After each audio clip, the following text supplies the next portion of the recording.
조인섭 변호사의 상담소.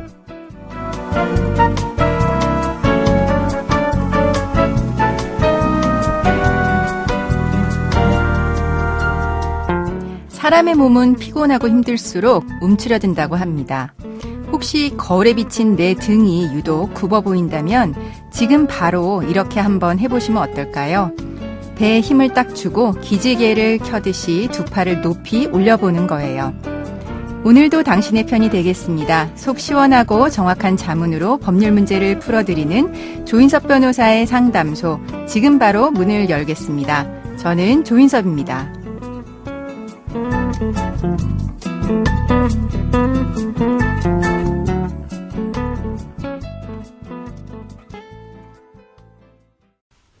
당신을 위한 로하우스 조담소 신진희 변호사와 함께합니다. 안녕하세요. 네, 안녕하세요. 법무법인 신세계로의 신진희 변호사입니다.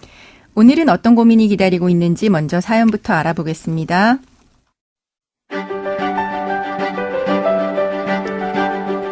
저와 남편은 동갑내기이고요. 30대 초반에 결혼해서 이제 10년 차가 됐습니다. 저희 부부는 각자 일을 하느라 바빴기 때문에 어느 정도 생활이 안정되면 아이를 갖기로 했습니다. 그래서 결혼 3년 차 됐을 무렵부터 임신을 준비했는데 뜻대로 되지 않더라고요. 난임 전문 병원에도 다녀봤지만 소용이 없었습니다. 너무나도 고통스러운 시간이 이어졌습니다. 결국 저와 남편은 아이는 포기하고 둘이서 행복하게 잘 살기로 했습니다. 하지만 남편은 어린 조카들을 볼 때마다 아기에게 미련이 있는 기색을 보였고, 시어머니는 아기가 생기지 않는 원인이 오로지 저에게만 있다고 생각하시는 것 같더라고요. 어느 날 시어머니는 남편을 따로 부르시더니 다른 여자를 만나서라도 아이를 낳으라고 하셨다고 했습니다. 저는 남편에게 이 일로 크게 화를 냈는데요. 남편은 어머니가 그냥 해본 얘기로 왜 열을 내냐면서 이해를 못하더라고요. 결국 저희는 부부관계를 정리하기로 했습니다. 그런데 재산분할 얘기를 했을 때 남편이 했던 말이 너무나도 황당했습니다. 전세보증금은 시부모님이 주셨기 때문에 본인은 나눠줄 돈이 없고 설령 주더라도 10%만 줄 수 있다는 것입니다. 그런데 저는 10년이나 결혼 생활을 하면서 단 한 번도 일을 쉰 적이 없습니다. 게다가 월급은 제가 남편보다 조금 더 많은 편입니다.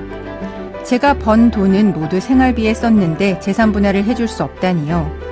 제가 알기로는 혼인 기간이 10년 이상이면 적어도 재산의 40%는 받을 수 있다라고 하던데 저는 어떻게 될까요?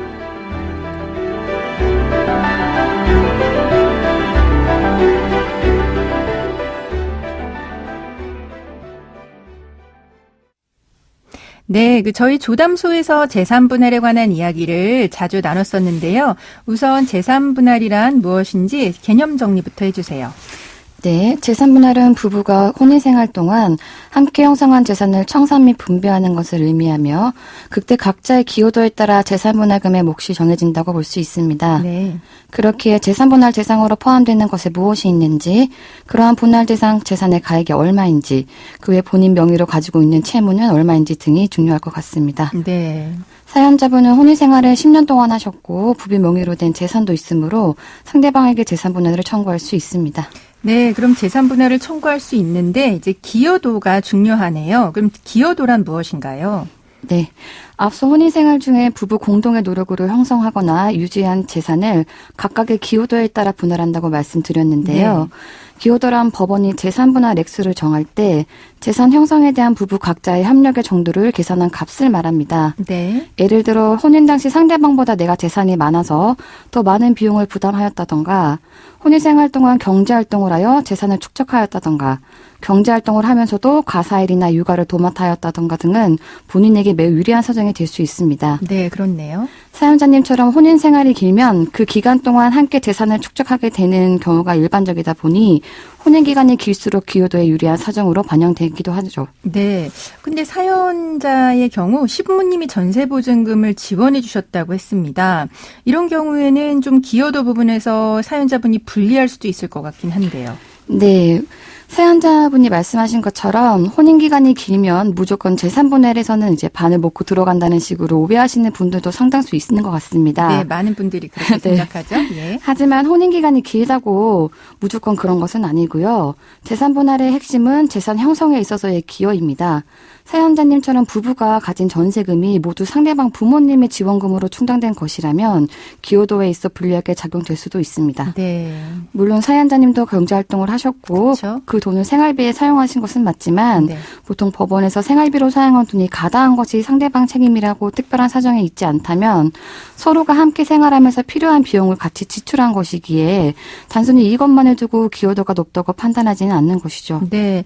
하지만 사연자분은 결혼 생활 10년 동안 한 번도 일을 쉰 적이 없다고 하셨고 또 이제 급여도 월급도 남편보다 높은 편이라고 하셨어요. 이런 점 강조하면 재산 분할할 때 유리하지 않을까 생각되는데요. 네, 맞습니다.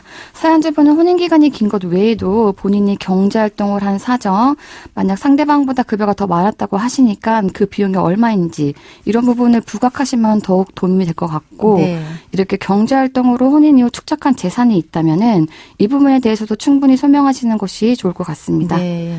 그리고 둘 다 경제활동을 하여도 아무래도 사연자분이 가사일을 더 많이 하셨다면 여기에 대해서도 충분히 입증하시기 바랍니다. 네. 사연을 보면 근데 이제 결혼한 지 10년 됐는데 이제 시어머니가 아이가 생기지 않는 원인이 사연자분한테 있다면서 사연자분 탓을 많이 하고 다른 여자한테서라도 아이를 낳아와라 이러는데 파탄의 책임이 아이를 못 낳는 책임으로 사연자분한테 있는 걸까요? 사연자분은 일방적으로 아이를 갖지 않겠다고 통보하는 등 임신에 관한 노력을 하지 않은 경우가 아닌 것 같습니다. 그렇죠. 오히려 사연을 보니까 임신을 위해 병원도 다녀보고 가진 네. 방법을 시도해 보았지만 임신이 되지 않으신 경우인데요. 네. 그리고 이 경우 특히 배우자와도 앞으로 어떻게 할지 서로 이야기까지 나누셨다고 하네요. 네. 이런 경우 시어머니께서 불만을 가질 수는 있겠지만 사실 부부 당사자는 사연자분과 그 남편이고 이런 임신은 사실 일방의 잘못이라고 보기도 어렵으므로 혼인 파탄의 책임이 사연자님에게 있다고 보기는 어렵다고 생각됩니다. 네, 아이를 못 가진 것이 이제 혼인 파탄의 책임이 되는 건 아니다. 그러면은 사연자분한테 책임이 있는 게 아니라면 시어머니는 다른 여자에게 아이를 낳으라 이렇게 이야기한 거, 요 부분과 관련해서는 남편이나 시어머니 쪽에 파탄의 책임을 물어서 오히려 위자료 청구할 수는 없을까요? 네, 사연자분의 이야기를 들어보니 아무래도 시어머니께서 좀 선을 넘는 말을 하신 것 같기는 하네요. 네. 다만 이렇게 갈등이 발생한 경우 시부모님의 간섭의 빈도나 횟수 그리고 이러한 갈등이 있을 때 배우자가 어떻게 문제를 해결하고 어떤 태도를 취했는지 등의 위자료 판단에서 중요한 사정이 될 수 있을 것 같습니다. 네. 그리고 이제 이런 부분을 입증하려면 증거는 있으셔야지 되겠죠. 네. 네. 지금까지 상담 내용을 정리를 해보자면 사연자분은 결혼 생활 10년 동안 하셨고 부부 명의로 된 재산도 있는 상태신 것 같습니다. 그래서 남편에게 재산분할 청구를 할 수 있는 상황이라고 이야기해줬고요. 전세보증금을 시부모님이 지원해 주신 거라고 하면 기여도에 있어서는 남편 쪽이 좀 더 유리할 수는 있다라고 하는 부분도 이야기해 주셨습니다. 그리고 사연자분의 경우는 결혼한 이후에 축적된 재산을 소명하는 것도 재산분할할 때 도움이 될 것 같다라는 이야기까지 해주셨습니다. 네, 조인섭 변호사의 상담소 청취자분들의 사연을 기다립니다. 신진희 변호사 사연 보내시는 방법 알려주세요. 네, 인터넷 포털 사이트 검색창에 YTN 라디오 조인섭 변호사의 상담소를 입력하시고 홈페이지에 들어오셔서 상담 게시판에 글 남겨주시면 됩니다. 연락 받으실 전화번호도 함께 적어주세요. 네, 감사합니다. 지금까지 신진희 변호사와 함께했습니다. 네, 감사합니다.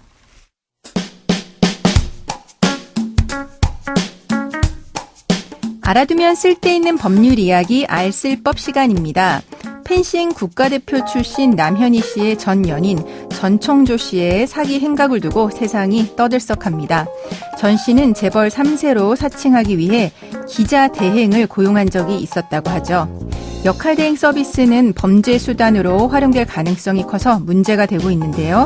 법적으로 제재할 수 있는 수단은 없을까요?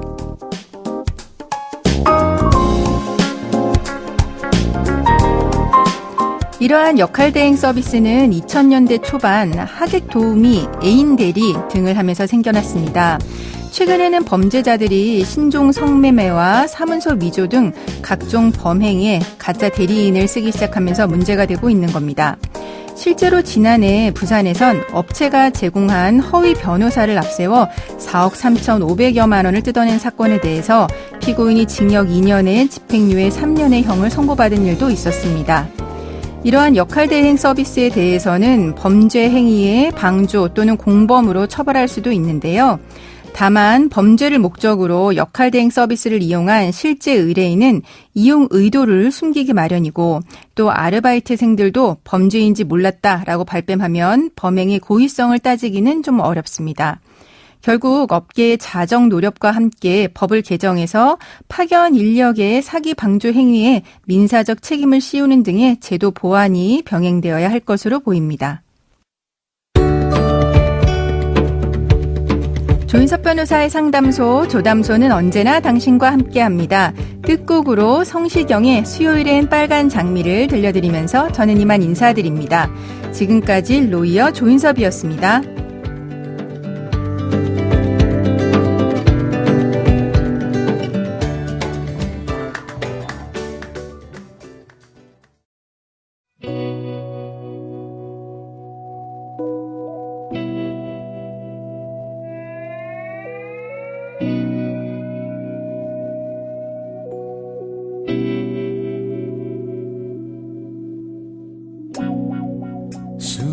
수요일에는 빨간 장미를 그녀에게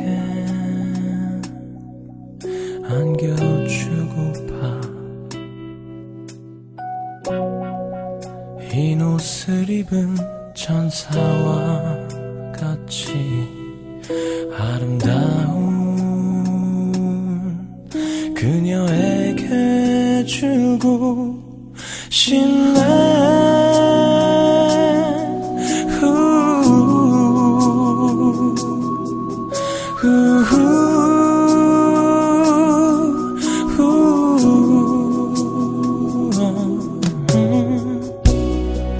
슬퍼 보이는 오늘 밤에는 아름다운 꿈을 주고파